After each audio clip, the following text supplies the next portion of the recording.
Friends, அஸ்ஸலாமு அலைக்கும். Welcome to our Jahana's cooking. நம்ம சேனலில் இன்றைக்கி சூப்பரான டேஸ்டான உங்கள் எல்லாத்துக்கும் ரொம்ப பிடித்தமான கிட்ஸுங்க விரும்பி சாப்பிடக்கூடிய ரொம்ப ஹெல்த்தியான சத்தான நோம்பு கஞ்சிங்க. அது தாளிக்காத நோம்பு கஞ்சி, ஓட்ஸ் நோம்பு கஞ்சி எப்படி செய்கிறதுன்னு இந்த வீடியோக்குள்ளே போய் பார்க்க ஆரம்பிக்கலாம்.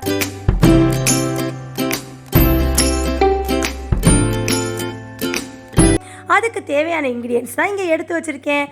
பச்சை மிளகா உங்கள் காரத்துக்கு ஏற்ப, அப்புறம் பிரிஞ்ச் லீவ்ஸு 2 புதினா, மல்லி, அப்புறம் 10லேருந்து 15 சின்ன வெங்காயம், அப்புறம் ஒரு பெரிய வெங்காயம், இஞ்சி பூண்டு பேஸ்ட் 1 டீஸ்பூன், அப்புறம் ஒரு தக்காளி, 10 பல்லு பூண்டுங்க, அப்புறம் 2 பட்டை, 2 ஏலக்காய், 2 கிராம்பு, நெக்ஸ்ட் பட்டை கிராம்பு தூள், மஞ்சத்தூள், அதுக்கப்புறம் மல்லித்தூளாக இருக்கலாம், இல்லாட்டி சூப்பு தூளாக இருக்கலாம், அப்புறம் ஜீரகமும் மிளகு சேர்ந்த தூள், அப்புறம் 1/2 கப்பு பாசிப்பருப்பு, வெந்தயமும், காய்கறிக்கு கேரட்டு, பீன்ஸு நான் எடுத்திருக்கேங்க. கேரட்டை துருவி வச்சுருக்கோம், பீன்ஸை நறுக்கி வச்சுருக்கேங்க. அப்புறம் இது ரைஸ் வாட்ரு, ரைஸ் கழுவுன வாட்ரு, உங்களுக்கு இது வேண்டாம் போட்டுக்கலாம், இல்லாட்டி நார்மல் தண்ணியோட போட்டுக்கலாம். ஈஸி மெத்தடுங்க. ஹெல்த்தியான, நம்மளுக்கு ஆரோக்கியமான, தாளிப்பே இல்லாமல் கிட்ஸுங்கள்லேருந்து பெரியவங்க வரை இந்த நோம்பு கஞ்சி குடிக்கலாங்க. மெயினாக அப்புறம் நோம்பு திறந்ததுக்கப்புறம் நெஞ்சை கறிக்காதுங்க. இப்போ உங்களுக்கு ஈஸி மெத்தடில் சொல்கிறேன். இப்போ ஒரே இதில் நம்மளுக்கு பாசி பருப்பையும் வெந்தயத்தையும் போட்டு, நான் இஞ்சி பூண்டு பேஸ்ட்டு, சின்ன வெங்காயம், பெரிய வெங்காயம் எல்லாமே நம்ம என்னென்ன எடுத்து வச்சுருக்கோமோ அது எல்லாம் ஒன்றா போட்டுருவோங்க. இது போடுறது ஒரு மெத்தட்.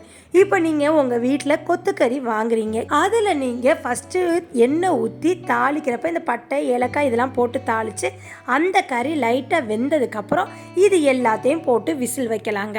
அது இன்னொரு மெத்தட். இன்றைக்கி நான் வெஜ்ஜில் தான் செய்கிறேன், நான்வெஜ் இல்லை. இப்போ எல்லாத்தையும் நான் ஒன்றா போட்டுக்கிட்டேங்க. ஏற்கனவே நான் சொல்லியிருக்கேன், இன்னொருக்கா சொல்கிறேன், பட்டை கிராம்பு தூள், மஞ்சத்தூள், சூப்பு பொடி இருந்தால் அது நீங்கள் சேர்த்துக்கலாம். அப்படி இல்லாதப்ப தனி மல்லித்தூள் இருந்தால் நீங்கள் சேர்த்துக்கலாம். அப்படி இல்லாதப்ப எல்லாம் கலந்த குழம்பு மிளகாத்தூள் போட்டுக்கோங்க. அதோட 2 சோம்பு தூள், அப்புறம் சீரகத்தூள், மிளகுத்தூள் எல்லாம் சேர்த்து அரைச்சி வச்சுருக்கோம்ல, அதில் ஒரு 1/4 டீஸ்பூன் போட்டுக்கோங்க. இப்போ நம்ம கேரட்டையும் பீன்ஸையும் எல்லாத்தையும் சேர்த்து ஒரே ஒரு விசில் தாங்க. வந்ததுக்கப்புறம் ஆஃப் பண்ணிடுவோம். இது ஒரு மெத்தட். இங்கே பாருங்கள், திக்காக நான் களைஞ்சி வச்சுருக்கேன். உங்களுக்கு இது இல்லாட்டி நீங்கள் அவாய்ட் பண்ணிக்கலாம், தண்ணியோட ஊற்றிக்கலாம். இந்த காய்க்கு இது இப்போ போட்டிருக்கிறதுக்கு தகுந்த மாதிரி நான் உப்பு சேர்த்து இன்னும் ஒரு கிளாஸ் டம்ளர் வச்சு, அப்புறம் நம்மளுக்கு வேணுங்கிற அளவுக்கு நீங்கள் தண்ணி ஊற்றிக்கலாம். திக்காக வேணால் திக்காக சாப்பிட்லாம், கொஞ்சம் தண்ணியாக வேணால் நீங்கள் கொஞ்சம் தண்ணியாக சாப்பிட்டுக்கலாம். நோம்பு கஞ்சி எப்போவுமே கொஞ்சம் திக்காக தானே இருக்கும், அதனால் திக்காக நம்ம 2 கிளாஸுங்க. இப்போ போட்டு விசில் வச்சிட்டிங்கன்னா பள்ளியாச கஞ்சியோட இது மணமாகவும் டேஸ்ட்டாகவும் ஆரோக்கியமாகவும் இருக்குங்க. இப்போ போட்டு மூடி வச்சாச்சு. அடுப்பில் வச்சு ஒரு விசில் வச்சோன்னே உங்களுக்கு ஆஃப் பண்ணிக்கிறேன்.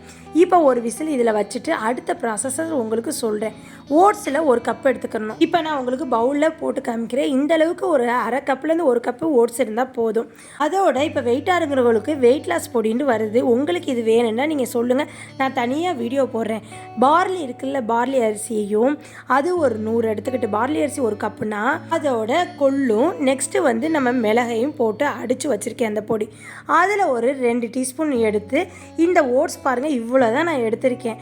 அப்புறம் அதோட நம்மளுக்கு அந்த பொடியில் ஒரு 2 டீஸ்பூன் எடுத்தாச்சு. ஸ்பூனில் 2 டீஸ்பூன் எடுத்துக்கிட்டு, நான் கரண்டியில் எடுத்தனால 1 கரண்டி எடுத்திருக்கேன். இது 2 தாங்க மெயினாக. இது 2ஐயும் நம்ம தனியாக தண்ணி ஊற்றி இந்த சைடு காய்ச்சிக்குவோம். ஒரு பக்கெட்டு நம்ம விசில் வச்சாச்சு. இப்போ விசில் வந்துருச்சு, நான் ஆஃப் பண்ணிக்கிட்டேன். இப்போ இதை தண்ணியில் கரைச்சி நம்ம அடுப்பில் வேக வைக்கணுங்க. அது ஒரு 5லேருந்து 6 நிமிஷம் வெந்துடும். இப்போ இதுக்கு தகுந்த மாதிரி உப்பு கொஞ்சோன்னு நம்ம கொஞ்சமாக போட்டுக்குவோம். ஏன்னா நம்ம ஓட்ஸுக்கு எப்போவும் கொஞ்சமாக தான் உப்பு போடணும், சீக்கிரமே உப்பு கைக்க ஆரம்பிச்சிடும். அதனால் அளவாக போட்டுக்கோங்க. இப்போ ஓட்ஸ் போட்டாச்சு, நம்ம வெயிட் லாஸ் பொடியும் போட்டாச்சு. இதில் இருக்கிற மெயினான இன்க்ரீடியன்ஸ் கொள்ளு, மிளகு, நெக்ஸ்ட்டு பார்லி, இது 3 தாங்க இதில் அரைச்சி வச்சுருக்கோம். இப்போ நம்ம போட்டுக்கிட்டாச்சு. இப்போ நம்ம தண்ணி 1 கப்பு சேர்த்து ஊற்றிக்கிட்டு அதை நல்லா கரைச்சி அடுப்பில் வச்சு வேக வச்சுக்குவோங்க.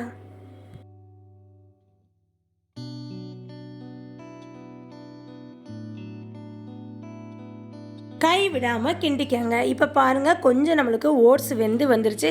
பார்க்குறப்பே நம்மளுக்கு டிஃப்ரென்ஸ் தெரியுது. ஏற்கனவே எப்படி இருந்துச்சு, இப்போ எப்படி இருக்குதுன்னு உங்களுக்கு பார்க்குறப்பே டிஃப்ரென்ஸ் தெரியுதுல. லோ ஃப்ளேமில் வச்சு ஒரு 2 நிமிஷம் வேக வச்சுக்கோங்க. அதுக்கப்புறம் இதை நம்ம ஆஃப் பண்ணி வச்சுட்டு, அது நம்மளுக்கு விசில் போனதுக்கப்புறம் 2ஐயும் ஒன்றா சேர்த்துருவோம். பாருங்கள் ஃப்ரெண்ட்ஸ், இப்போ விசில் அடங்கிருச்சு. இப்போ ஓப்பன் பண்ணியாச்சு, நல்லா வெந்துருச்சு. இப்போ நம்ம ஓட்ஸ் கரைச்சி வச்சுருக்கோம்ல, அதையும் நம்ம சேர்த்துக்குவோம். சேர்த்து ஒன்றா கிளறிக்குவோம். அவ்வளோதாங்க, நம்ம வீட்டில் ஈஸியாக ஹெல்த்தியாக தாளிப்பே இல்லாமல் ஆரோக்கியமான முறையில் காய்கறி நோம்பு கஞ்சி, ஓட்ஸ் வெஜிடபிள் நோம்பு கஞ்சி நம்ம வீட்டில் ரெடி ஆயிடுச்சு. இதே மாதிரி உங்கள் வீட்டில் உள்ளவங்களுக்கு செஞ்சு கொடுத்து அசத்துங்க. சூப்பராக இருக்குங்க. இப்போ இன்றைக்கி நம்ம ஆம்பளைங்க வெளியில் போயிட்டாங்க, நோம்பு கஞ்சி வாங்குறதுக்கு நம்ம வீட்டில் ஆள் இல்லைன்னா நீங்கள் தயங்கவே வேணாம். வீட்டில் உள்ள பொருளை வச்சு அழகாக ஹெல்த்தியாக இந்த மாதிரி நோம்பு கஞ்சி செஞ்சு கொடுத்துருங்க. ஒரு பக்கெட்டு இப்போ வந்து லைட்டாக லோ ஃப்ளேமில் வச்சாச்சு. இன்னொரு பக்கெட்டு எண்ணெய் கொதிச்சுக்கிட்டு இருக்குங்க. இதுக்கு சைடிஷாக நான் இன்றைக்கி என்ன வடை செய்ய போகிறேன்னா பருப்பு வடை தாங்க, மசால் வடை தான் செய்ய போகிறேன். அதுக்கு ஒரு பக்கெட்டு ப்ரிப்பரேஷன் நடந்துக்கிட்டே இருக்குது. அப்புறம் வந்து ஜூஸில் இன்றைக்கி என்ன ஜூஸ் நாங்கள் ரெடி பண்ண போகிறோம்னா நார்த்தங்காவை புழிஞ்சு ஜூஸ் ரெடி பண்ண போகிறோங்க. நார்த்தங்காய் ஜூஸ் வந்து நம்மளுக்கு நல்லது, குளிர்ச்சியும் கூட, செம்ம டேஸ்ட்டாக இருக்கும், சூப்பராக இருக்கும். அவ்வளோதான் ஃப்ரெண்ட்ஸ், நோம்பு கஞ்சி நம்மளுக்கு ரெடி ஆயிடுச்சு. ஃப்ரெண்ட்ஸ், ஆரோக்கியமாக முறையில் ஓட்ஸ் வெஜிடபிள் போட்ட நோம்பு கஞ்சி ரெடி ஆயிடுச்சு. தாளிப்பே இல்லாமல், எண்ணெயே இல்லாமல் உங்களுக்கு நெஞ்சே கறிக்காதுங்க. அந்தளவு சூப்பரான நோம்பு கஞ்சி ரெடி. டேஸ்ட்டும் பக்காவாக இருக்கும். இப்போ நம்ம நார்த்தங்காவில் ஒரு பழத்தை புழிஞ்சு நம்ம எப்படி ஜூஸ் பண்ண போகிறோன்னு தான் நம்ம பார்க்குறோம். ஃப்ரெண்ட்ஸ் பாருங்கள், இப்போ ஒரு பழத்தை நான் பாதியாக கட் பண்ணிக்கிறேன். அதில் வந்து நம்ம ஜூஸரோ இல்லை நம்மளுக்கு புளியிற மிஷின் இருந்துச்சுன்னா அதில் வந்து லைட்டாக புழிஞ்சுக்கோங்க. லெமன் ஜூஸ் எப்படியோ அதே மாதிரி தான்.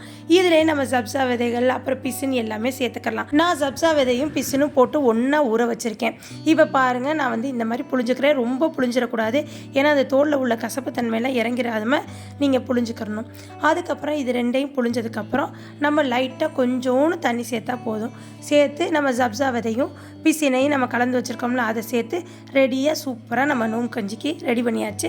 வடையும் போட்டு ப்ரிப்பேர் பண்ணியாச்சுங்க. கடைப்பாசி ஏற்கனவே செஞ்சது, இது நிறைய போட்டிருக்கேன், அதனால் நான் செஞ்சது போடலை. 2 பேரிச்சம்பழம் வச்சாச்சு, 2 ஜூஸு, வடை, நோம்பு கஞ்சி சிறப்பாக எங்கள் வீட்டில் நாங்கள் இன்றைக்கி நோம்பு திறந்தோம். ஃப்ரெண்ட்ஸ், இந்த வீடியோ உங்களுக்கு பார்த்தோன்னே இதே மாதிரி நார்த்தங்காய் ஜூஸ் நம்மளுக்கு செஞ்சு குடிக்கணும்னு ஆசையாக இருக்குல்ல? அப்போ என்னங்க, இன்றைக்கே நீங்கள் செஞ்சு சாப்பிட்லாம். ஓட்ஸில் நோம்பு கஞ்சியும் அப்புறம் நார்த்தங்காய் ஜூஸும், மசால் வடை இல்லை பஜ்ஜி, உளுந்த வடை, உங்களுக்கு என்ன இஷ்டமோ அது செஞ்சு இன்றைக்கே உடனே நோம்பு தருங்க. ஃப்ரெண்ட்ஸ், என்னோடய வீடியோவை ஸ்கிப் பண்ணாமல் பாருங்கள். என்னோடய வீடியோவுக்கு சப்ஸ்கிரைப் பண்ணாதவங்க சப்ஸ்கிரைப் பண்ணிவிட்டு பாருங்கள். ஃப்ரெண்ட்ஸ், இதே மாதிரி செஞ்சு சாப்பிட்டு பார்த்துட்டு கமெண்ட் செக்ஷனில் சொல்லுங்கள். லைக் பண்ணுங்கள், ஷேர் பண்ணுங்கள், கமெண்ட் பண்ணுங்கள். மறக்காமல் சப்ஸ்கிரைப் பண்ணிடுங்க. ஃப்ரெண்ட்ஸ், பக்கத்தில் உள்ள பெல்லைக்கானை கிளிக் பண்ணிங்கன்னா தான் நான் போடுற புது புது ரெசிபி உங்களை வந்து சேரும். இதே போல் நெக்ஸ்ட் ஒரு அருமையான ரெசிபியில் உங்களை வந்து சந்திக்கிறதுக்கு எனக்காண்டி வெயிட் பண்ணுங்கள். நெக்ஸ்ட் வீடியோவில் பார்ப்போம். தேங்க்யூ மக்களே. அஸ்ஸலாமு அலைக்கும். பாய் பாய்.